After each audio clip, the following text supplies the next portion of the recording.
করেছেন মাহিদা আক্তার, আপনি লিখেছেন, কোনো মুসলিম মৃত ব্যক্তি কি তার হিন্দু বন্ধুকে দেখতে পারবে? উত্তর হলো হ্যাঁ, এতে কোনো অসুবিধা নেই, এটি দেখতে পারবে। কোনো মুসলিম মারা গেলে তার লাশ বা মৃত ব্যক্তিকে তার অন্য ধর্মাবলম্বী কোনো বন্ধু, সহপাঠী কিংবা প্রতিবেশী বা অন্য কেউ তাকে দেখতে মৌলিকভাবে কোনো অসুবিধা নেই। জীবদ্দশায় যারা তাকে দেখতে পারতেন বা শরিয়া দৃষ্টিকোণ থেকে যাদের দেখতে কোনো বাধা ছিল না, মৃত্যুর পর সে মানুষগুলো তাদেরকে দেখতে পারবেন, মৃত ব্যক্তিদেরকে দেখতে পাবেন এবং তাতে নতুন কোনো অসুবিধা তৈরি হবে না। এরপরে প্রশ্ন হলো, মানুষের উপর জুলুম করার কারণে রাষ্ট্রীয় আদালতে কেউ শাস্তি পেলে কিয়ামতের দিন কি আল্লাহ সে অপরাধের জন্য তাকে আবার শাস্তি দিবেন? খুবই গুরুত্বপূর্ণ প্রশ্ন।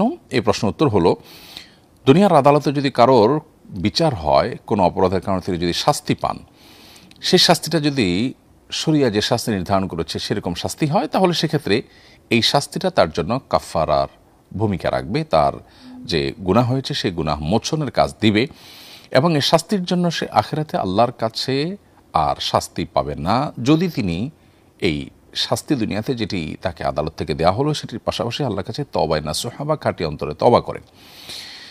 কারণ তওবার মাধ্যমে তিনি আল্লাহ সুবহানাহু ওয়া তাআলার কাছ থেকে ক্ষমা পেয়ে যাবেন, আর বান্দার হক হিসাবে দুনিয়াতে আল্লাহ তাআলা যে বিচার এর বিধান দিয়েছেন তার আলোকে বা সে বিচার যদি তার মধ্যে কার্যকর হয়, তাহলে সেক্ষেত্রে সংশ্লিষ্ট ব্যক্তিরা তাদের হক পেয়ে গেল।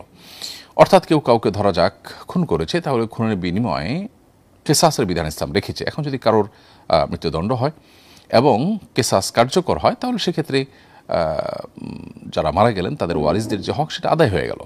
বাকি রইল আল্লাহর হক। আল্লাহর হক আদায়ের জন্য আল্লাহর কাছে তিনি যদি তওবা করেন, তাহলে সেক্ষেত্রে সেটি আদায় হয়ে যাবে এবং আখিরাতে তার আর কোনো শাস্তি হবে না। আর যদি তিনি তওবা না করেন, বরং দম্ভ করেন অথবা তার মধ্যে অপরাধ বোধ না কাজ করে, তিনি আল্লাহর কাছে খাঁটি অন্তরে ক্ষমা না চান, তওবার যে শর্তগুলো আছে সেগুলো যদি পূরণ না হয়, তিনি যা করেছেন তার জন্য লজ্জিত অনুতপ্ত, ভবিষ্যতে আর করবেন না সে মর্মে তিনি সংকল্প করেছেন, এরকম ব্যাপার যদি হয়, তাহলে ইনশাআল্লাহ আল্লাহ তাআলার কাছে আর তিনি শাস্তি পাবেন না। এটাই শরীয়তের আলোকে প্রমাণিত হয়, সাব্যস্ত হয়। এরপরে প্রশ্ন হলো, আজহারউদ্দিন তুহিন আপনি লিখেছেন, গতকাল দুপুরের পরে ঘুমিয়েছিলাম, ঘুম থেকে জেগে দেখি মাগরিবের সময় হয়ে গেছে। এখন করণীয় কি? আগে মাগরিব পড়ব নাকি আসরের নামাজ পড়ব? মাগরিবের সময় হয়ে গেছে এটি দেখার পরও আপনার জন্য উচিত হবে আগে আসরের নামাজ পড়া। আসরের নামাজ পড়ার পর আপনি মাগরিবের সালাত আদায় করবেন। আর যদি এমন হয় যে মাগরিবের জামাত ছুটে যাবে অথবা মাগরিবের ওয়াক্ত ছুটে যাবে আসর পড়তে গেলে, এত দেরি করে উঠেছেন, তাহলে সেক্ষেত্রে আগে আপনি মাগরিব পড়ে নেবেন, তারপর আসর পড়বেন। কিন্তু সাধারণ অবস্থায় যদি আপনার হাতে সময় থাকে যে আগে আসর পড়ে তারপর মাগরিব পড়তে পারেন, তাহলে সেক্ষেত্রে আপনাকে ধারাবাহিকতা রক্ষা করে আগে আসর পড়তে হবে, তারপর আপনি মাগরিব আদায় করবেন। এটি হলো আপনার কর্তব্য। এরপরে হাসি ইসলাম আপনি লিখেছেন, শীতকালে ঠোঁট ফাটার কারণে আমার ঠোঁটে লিপজেল দেই, অজু করার পর ঠোঁটে লিপজেল দিলে অজুর ক্ষতি হবে কিনা? প্রিয় ভাই হাসি ইসলাম, আপনার প্রশ্ন উত্তর হলো যে লিপজেল দেওয়ার কারণে আমাদের অজুতে বা গোসলে কোনো অসুবিধা তৈরি হবে না। কারণ লিপজেল আমরা যখন ব্যবহার করি ঠোঁটে, তখন এর ফলশ্রুতিতে আমরা পানি ব্যবহার করলে সে পানি আর আমাদের ত্বকে পৌঁছে না কিংবা স্কিনে যায় না, ব্যাপারটা এরকম না। স্কিন বা ত্বকে যেহেতু পানি পৌঁছে, অতএব লিপজেল ব্যবহার করার পর যদি আমরা অজু করি তাতে আমাদের অজু হয়ে যাবে। তবে যদি অতিমাত্রায় ব্যবহার করা হয়, অনেক বেশি গাঢ় দেওয়া হয়, যার ফলে চামড়ায় পানি পৌঁছে না এরকম মনে হয়, তাহলে সেক্ষেত্রে সেটা একটু ডলে পরিষ্কার করে ফেলা উচিত। এরপরে প্রশ্ন হলো, এক বাংলাদেশি মডেল এবার বিশ্ব সুন্দরী প্রতিযোগিতায় শীর্ষস্থান অর্জন করেছেন। তার পোশাক নিয়ে সমালোচনা হলে তিনি বলেন, অন্য দেশের মানুষ সমালোচনা করলে মানতে পারতাম, কিন্তু এত কষ্ট করার পরও যদি নিজ দেশের মানুষের কাছে প্রশংসা না পাই সেটা খুব কষ্টের। আর বিকেই না পড়লে আমি তো টপ 30-তে থাকতেই পারতাম না। প্রশ্ন হলো, এই ধরনের অর্জন কি সত্যি দেশের কোনো সুনাম বয়ে আনে? আর তার এই কর্মকাণ্ডের পর দেশের মানুষের প্রতিক্রিয়া কী হওয়া উচিত ছিল? দেখুন, আজকের পৃথিবীতে মর্যাদা সম্মানের যে সমস্ত মাপকাঠিগুলো পৃথিবীর কর্তারা ঠিক করে দিয়েছে, সেগুলোকে আমরা আমাদের মর্যাদার মাপকাঠি ধরে নিয়েই অগ্রসর হই এবং সেগুলোর কারণে আমরা নিজেদেরকে সম্মানিত কিংবা অসম্মানিত বোধ করি। অথচ একজন মুসলমানের মর্যাদা এবং অমর্যাদার মাপকাঠি আল্লাহ সুবহানাহু ওয়া তাআলা ঠিক করে দিয়েছেন। আল্লাহ বলেছেন, ইন্না আকরামাকুম ইনদাল্লাহি আতকাকুম, তোমাদের মধ্যে সবচেয়ে সম্মানিত সে ব্যক্তি যে ব্যক্তি সবচেয়ে বেশি তাকওয়াবান। একজন ইমানদার আল্লাহর অবাধ্যতার পথে অগ্রসর হয়ে তিনি সম্মানিত বোধ করবেন অথবা সেখানে কোনো কিছু জিতে নিজেকে শ্রেষ্ঠ মনে করবেন, এটি কোনো মুসলমানের কাজ হতে পারে না।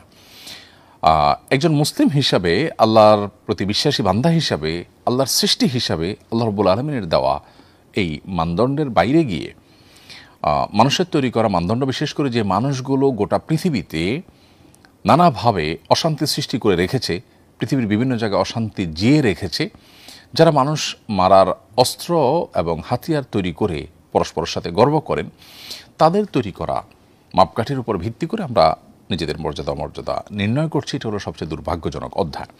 পাশাপাশি এখানে এই ভদ্রমহিলার যে কথা যে বিকিনি না পড়লে তিনি টপ 30-তে থাকতেই পারতেন না, এখান থেকে পরিষ্কারভাবে বোঝা যায় এ ধরনের আয়োজন যারা করে, তথাকথিত বিশ্বের সুন্দরী প্রতিযোগিতা এবং এই জাতীয় আরও যত আয়োজন আছে, এই আয়োজনগুলো এটা নারীকে সম্মানিত করবার জন্য না, এটি মূলত নারীর অসম্মান হয়। এর ফলে একজন নারীর শরীরকে প্রদর্শন করা এবং সেটা পুরুষদের কাছে উপভোগ্য করে তোলার, সব পুরুষদেরকে তাকে দেখার সুযোগ করে দেওয়া, এটা নারীর জন্য কখনো সম্মানজনক বিষয় হতে পারে না। আপনি বিজ্ঞাপন দিচ্ছেন একটা পণ্যের, কিন্তু সেখানে মূলত কোনো নারীকে বিভিন্নভাবে উপস্থাপন করছেন, নারীর শরীরের বিভিন্ন অংশকে আপনি তুলে ধরার চেষ্টা করছেন। এটা নারীর জন্য অবমাননাকর। এটি বোঝার জন্য পণ্ডিত হওয়ার কোনো প্রয়োজন নেই। নারী অধিকারের ব্যাপারে যদি সত্যি আমরা সোচ্চার হয়ে থাকি, তাহলে সেক্ষেত্রে বৃদ্ধ নারী, অসুস্থ নারী, অসহায় নারী অথবা কৃষ্ণাঙ্গ নারী, তাদের অধিকার রক্ষা করবার প্রয়োজন অনেক বেশি। কিন্তু সেটার জন্য আমরা কতটা কাজ করি? তথাকথিত নারী অধিকারের নামে আমরা নারীদেরকে যে বিভিন্ন ক্ষেত্রে উপস্থাপন করছি, রিসেপশনগুলোতে তাদেরকে বসাচ্ছি, কম বয়সী সুন্দরী মেয়েদেরকে দেখে দেখে মূলত কাস্টমারদের মনোরঞ্জনের জন্য তারা ব্যবহৃত হচ্ছেন এবং সেটি খুবই স্পষ্ট। অতএব এটি কখনো নারীর জন্য সম্মানজনক বিষয় নয়। অতএব পশ্চিমাদের তৈরি করে দেওয়া বা আল্লাহর অবাধ্যদের তৈরি করে দেওয়া মানদণ্ডের ভিত্তিতে কোনো মুসলমান সম্মান অসম্মান নির্ধারণ বা নির্ণয় করতে পারেন না।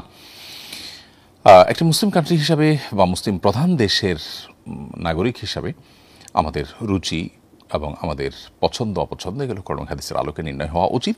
দিন শেষে আমাদের আল্লাহর কাছে যেতে হবে, তার কাছে জবাবদিহি করতে হবে। একটা দেশ হিসাবে আমরা বহু জায়গায় পিছিয়ে আছি এবং সেখানে কাজ করবার যথেষ্ট সুযোগ আছে, কিন্তু সেই জায়গাগুলোতে আমাদের কাজ করবার তেমন কোনো মুরুদ দেখা দেয় না। তথাকথিত পশ্চিমাদের এই সমস্ত ঝুলানো মূলা, সেটি হাসিল করবার জন্য আমরা ছুটোছুটি করি এবং সেটাকে আমাদের মর্যাদার মানদণ্ড মনে করি। এটা আমাদের সবচাইতে দুর্ভাগ্যজনক একটি অধ্যায় এবং বাস্তবতা।